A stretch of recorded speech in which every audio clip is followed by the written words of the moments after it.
Hello, IRG community. I'm Shalu Betty, and I'm really pleased to be joining you through this video. Um, so one of the questions Diane asked me to consider was what has coaching done for me? And I'm really excited to share my journey with coaching. The first time I ever experienced coaching was back in 2010. It was at a time where my boss at the time had decided to retire, and she asked me if I would consider applying for her job. And her role was a fairly large leadership role in a large staff complement, a very large budget. And I remember feeling pretty conflicted and wasn't sure what I wanted at the time.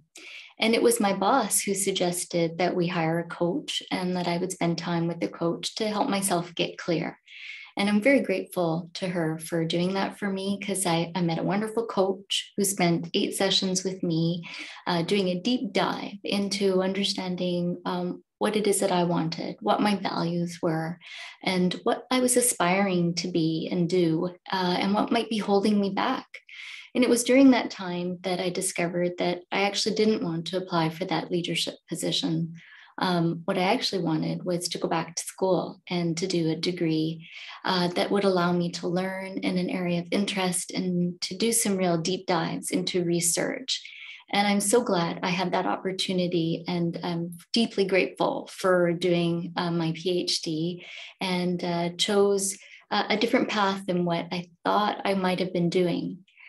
So my other, issue I'd like to spend time sharing with you is my passions. And I'm really deeply passionate about social justice leadership.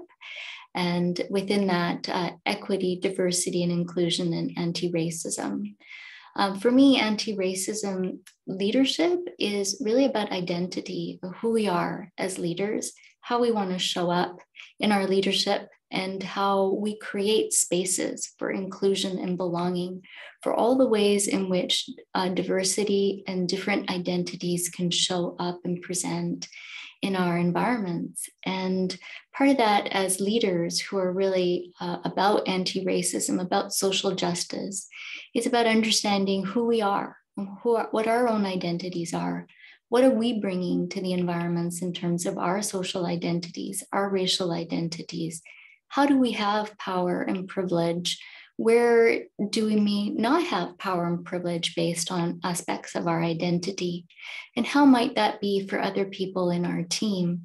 And what ultimately is it that we want to create that allows everyone to show up as who they are and not have to hide certain aspects of their identity? So these are issues that I think that we're grappling with, particularly around anti-racism.